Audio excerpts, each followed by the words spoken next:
From Hollywood, it's time now for...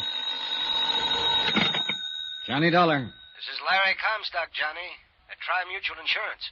You're out at the Lamar home. Yeah, Larry. Police crime lab find out anything more about the stuff from here they took in for examination? Yes, they certainly did. Well? They found traces of that poison, pyrodameron, on the toothbrush that Thomas Lamar was using just before he died. Are you kidding? Oh, no. No, indeed, John. Not a bit. There's a murder weapon for you, a toothbrush. Larry, send the cops out here. I think I've just about got this case sewed up.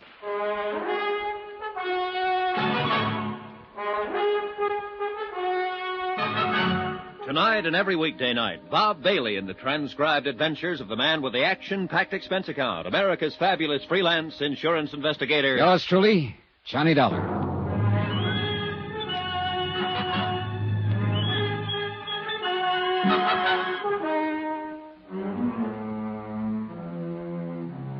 Expense account submitted by Special Investigator Johnny Dollar, location South Bend, Indiana.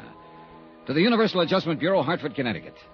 The following is my final entry of expenses incurred during investigation of the Lamar murder. And murder it most certainly was. It was in La Jolla, California, during my so-called vacation, that I met, and I must admit, kind of fell for Vonnie Lamar. It was from La Jolla that I flew her back to South Bend, Indiana, when we both received news of her foster father's sudden death. All the clues I'd been able to dig up seemed to point to one Walter Marson, who had been Lamar's personal secretary and who lived at the Lamar mansion.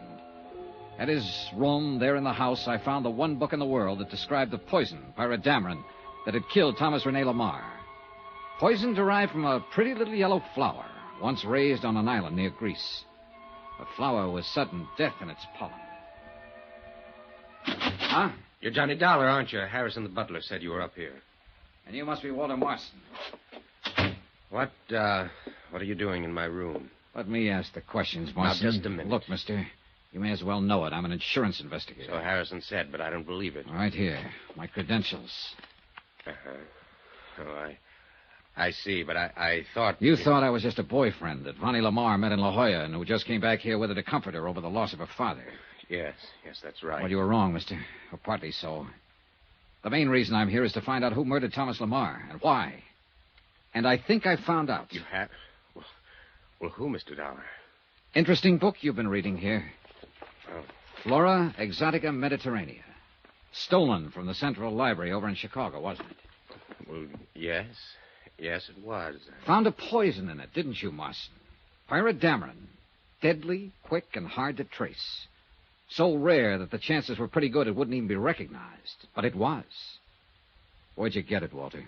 As you said, at the library. I'm talking about the poison, the pyrodameron that killed Thomas Lamar. Oh, no. You're all wrong. Am I? Who besides Vonnie would benefit from the $1.5 million insurance on Lamar's life? Well, what made you think that... I know that you I'd would. Be the... Because I know you're married to Vonnie. No. You tried to inveigle your way into Lamar's business, but he wouldn't have it. All your chiseling and conniving and phony stock transactions got you nowhere. So you did the next thing you could think of. You got something on Vonnie and forced her to marry you. So you thought you'd at least be sure of a big hunk of the insurance money over my dead body. No, look, Dollar, maybe I was married to Vonnie, but... I found out about her big gambling debts, got her off the hook by some fancy manipulation of her foster father's investments. No doubt threatened to tell him all about it unless she did marry you, and thereby guaranteed yourself a prosperous future. Oh, and you timed the whole thing beautifully when she was emotionally upset over the death of Mrs. Lamar. No, Dollar, you don't know what you're talking about. Couldn't wait for him to die a natural death. Dollar. Mr. Dollar. Sure, go ahead, speak up and make it good. Well, I was married to Vonnie. But I'm not now. Sure. That's right. I did want a place in Lamar Metal Products, and I thought I could get it by showing Mr. Lamar how clever I was. Well, instead of throwing me out, he gave me another chance. I'll be forever grateful to him. It was a turning point in my life. I give you my word, Mr. Dollar, I've done nothing since that time that's been anything but completely honest and above board. Pretty speech. No, it's true. It's true, I swear it. Nevertheless, you married Vonnie in the hope We're that... divorced. You're what? Well, it was the only honorable thing I could do. Would you like to see the final papers? Vonnie mailed them to me from Reno before she went to La Jolla. You mean she... Yeah, let me see them. Here. My Yes. Don't try to pull a gun out of there, Marson. You still don't believe me, do you? Yeah. Then would you like to tell me who did murder Thomas Lamar? I wish to heaven I knew. That's why I got this book, hoping to find some clue as to where the pirate Dameron might have come from. But you sneaked this book out of the library. Because I was afraid of the very kind of suspicion that you've shown. Want to know something? I'm still showing. And I tell you you're wrong. Ask Bonnie. She'll tell you. Oh, where is she?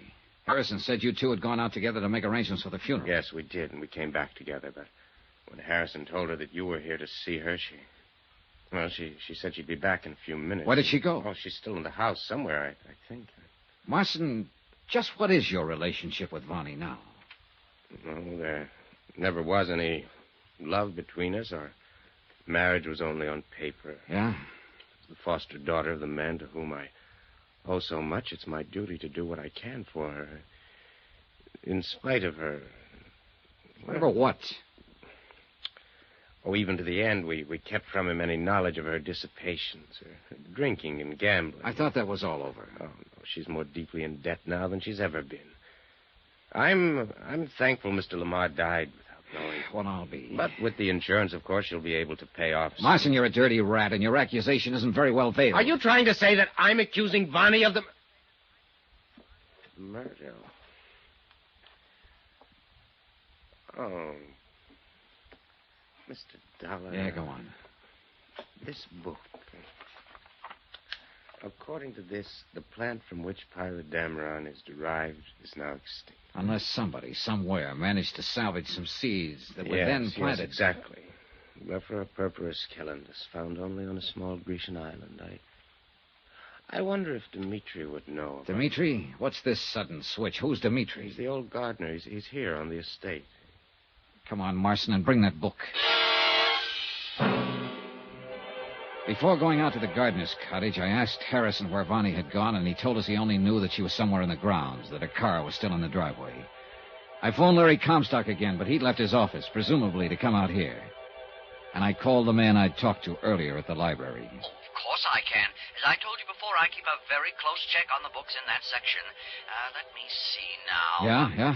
Yes, Flora Exotica Mediterranea has only been out 4 or 5 times in the past several years. Once to a Mr. Thomas... Yeah? Thomas Hanley. Oh. To a Mr. Ralph Cummings, Miss Levon Lamar, and... That's enough. Thanks.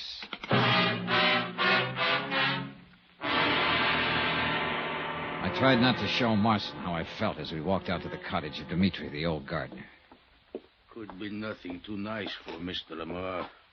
So I always try keep things nice. Yeah, I can see. Dmitri, Mr. Dollar's here to investigate the circumstances of Mr. Lamar's death. Oh, yes.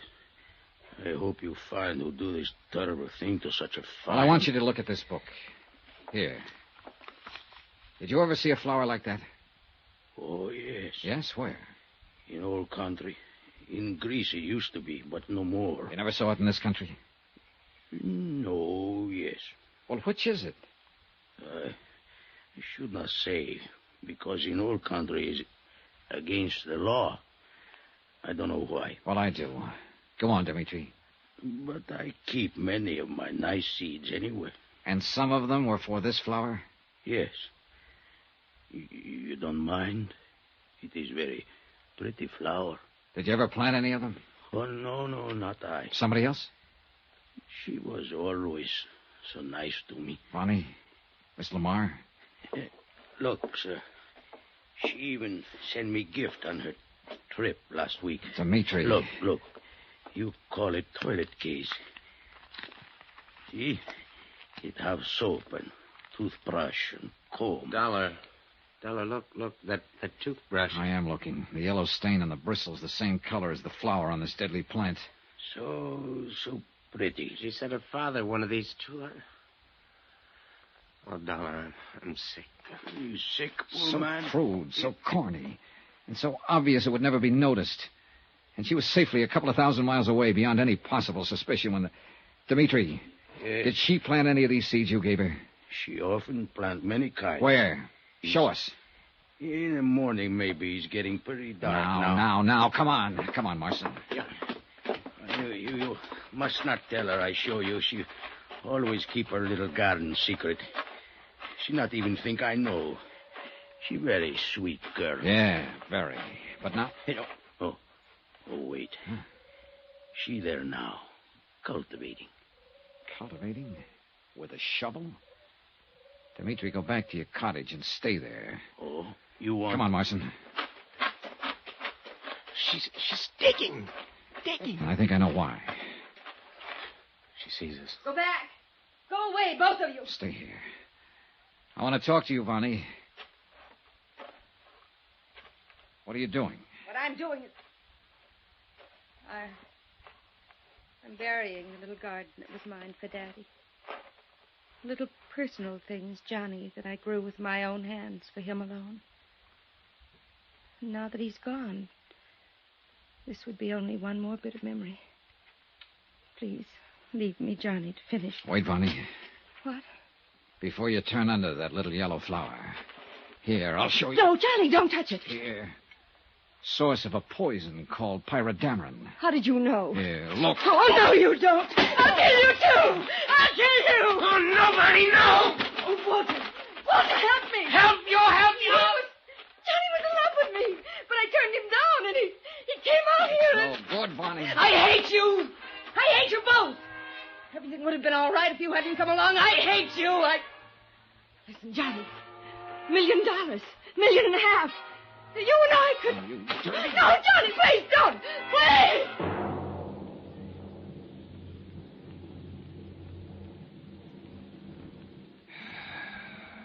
Believe me, this is one case I wish I'd never seen. Oh, sure, you, the company, are all right. You won't have to pay off $1.5 million in insurance. Your gain. But me, I've lost something. Faith and... I'm sick over the whole thing. Expense account, I'll add it up later. Right now, I'm going out and get some flowers. Some clean flowers. And just sit and look at them. Yours truly, Johnny Dollar.